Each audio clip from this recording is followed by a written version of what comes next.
জনপ্রিয় অভিনেত্রী নুসরাত ফারিয়া, অপু বিশ্বাস, নিপুণ আক্তার, আসনা হাবিব ভাবনা, চিত্রনায়ক জায়েদ খান সহ ১৭ অভিনয়শিল্পীর নামে হত্যাচেষ্টা মামলা করা হয়েছে। ২০২৪ সালের বৈষম্য বিরোধী আন্দোলন চলাকালীন রাজধানীর ভাটারা থানাধীন এলাকায় হওয়া এক হত্যাচেষ্টা মামলায় আসামি করা হয়েছে এসব অভিনয়শিল্পীকে।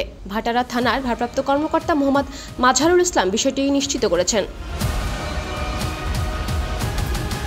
মামলা সূত্রে জানা গেছে, সাবেক প্রধানমন্ত্রী ও আওয়ামী লীগ সভানেত্রী শেখ হাসিনা এবং তার সরকারের সংশ্লিষ্ট ২৮৩ জন ও অজ্ঞাতনামা ৩-৪০০ জনের বিরুদ্ধে ঢাকার সিএমএম আদালতে মামলাটি করেছেন এনামুল হক। মামলায় বৈষম্য বিরোধী আন্দোলনের বিপক্ষে অবস্থান নিয়ে আওয়ামী লীগের অর্থ যোগানদাতা হিসেবে আসামি করা হয়েছে ঢাকাই চলচ্চিত্রের জনপ্রিয় নায়িকা নুসরাত ফারিয়াকে। মামলার অন্যান্য আসামিরা হলেন চিত্রনায়িকা অপু বিশ্বাস, অভিনেত্রী সুবর্ণা মোস্তফা, রোকেয়া প্রাচী, আসনা হাবিব ভাবনা, সোহানা সাবা, মেহের আফরোজ শাওন, জ্যোতিকা জ্যোতি, চিত্রনায়ক সাইমন সাদিক, জায়েদ খান, আজিজুল হাকিম সহ ১৭ অভিনয়শিল্পীকে।